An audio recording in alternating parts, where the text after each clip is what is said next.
అరే మామ, చెప్పరా మావా. ఈ రోజు మార్నింగ్ సెన్సేషన్ థియేటర్ లో మదరాసి సినిమా చూసా.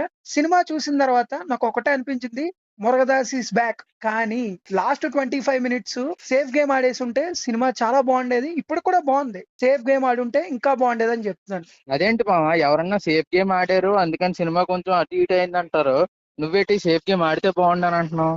అంటే ఈ సినిమాకి రొటీన్ ఎండింగ్ ఇచ్చుంటే బాగుండేది అనిపించింది నాకు పర్సనల్ గా. ఎందుకంటే లాస్ట్ 25 మినిట్స్ లో మురగదాస్ తనని తానే ఛాలెంజింగ్ మోడ్ లోకి నెట్టేసుకున్నాడు. సో అక్కడ అలా తీసుకెళ్ళినందుకు కొంచెం స్ట్రెచబుల్ గా అనిపించింది. కానీ బోర్ అయితే కొట్టదు, కొంచెం లెంత్ ఉన్నట్టు అనిపిస్తుంది అంతే. నిజంగా చెప్తున్నా, మురుగదాస్ సినిమాలు రీసెంట్ టైమ్స్ లో అంత ఎఫెక్టివ్ గా అయితే ఏమీ అనిపించట్లేదు.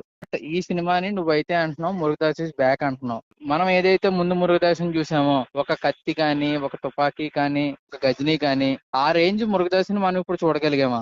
ఆ రేంజ్ అని నేను చెప్పను గానీ ఆల్మోస్ట్ రీచ్డ్ రా. శివకార్తికేయన్ స్క్రిప్ట్ సెలక్షన్ గురించి మనం ఆల్రెడీ ఈ సినిమా ట్రైలర్ చూసినప్పుడు మాట్లాడుకున్నాం. ఆ మాటలు ఏవైతే మనం అనుకున్నామో అది జస్టిఫైడ్.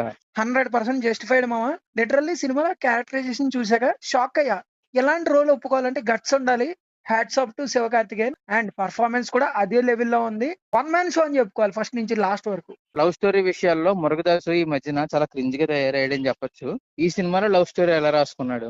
మామ ఈసారి అలా చేయలేదు, చాలా కన్విక్షన్ తో రాశాడు. దట్టు లవ్ అనేది ఎలా పుట్టిందని కూడా రీజనబుల్ గా చూపించాడు. హీరోయిన్ క్యారెక్టరైజేషన్ చాలా స్ట్రాంగ్ గా బిల్డప్ చేశాడు. అండ్ రుక్మిణి వసంత్ కూడా చాలా బాగా యాక్ట్ చేసింది. అండ్ లుకింగ్ బ్యూటిఫుల్ కూడా స్క్రీన్ మీద. మావా, ఈ సినిమాలో మిగతా ఇంపార్టెంట్ నోటబుల్ క్యారెక్టర్స్ ఇంకా ఏమైనా ఉన్నాయా మన శివకార్తికేయన్ తప్పితే? బిజు మేనన్ కి ఇంపార్టెంట్ రోల్ పడింది. బిజు మేనన్ కూడా బాగా పర్ఫామ్ చేశాడు. అండ్ వీళ్ళతో పాటు ముగ్గురు నలుగురు ఫుల్ లెంత్ రోల్స్ ఉంటాయి, వాళ్ళు కూడా బాగా యాక్ట్ చేశారని చెప్పుకోవాలి సినిమాకి తగ్గట్టు. టెక్నికల్ గా సినిమా ఎలా ఉందిరా? మా టెక్నికల్ గా సినిమా బాగుంది. మెయిన్ గా అనిరుద్ధ్ సినిమాకి తగ్గట్టు మ్యూజిక్ ఇచ్చాడు.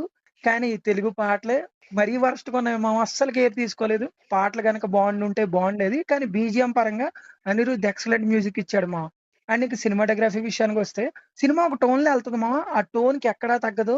ఫ్రేమింగ్ గానీ, కలర్ గ్రేడింగ్ గానీ అంతా బాగుంటది. సినిమాటోగ్రఫీ నెక్స్ట్ లెవెల్లో ఉంటది. ఓకే, ఓవరాల్ గా సినిమా గురించి చెప్పాలంటే ఏం చేస్తావు? మన ఆడియన్స్ కి సజెస్ట్ అయితే చేస్తావా?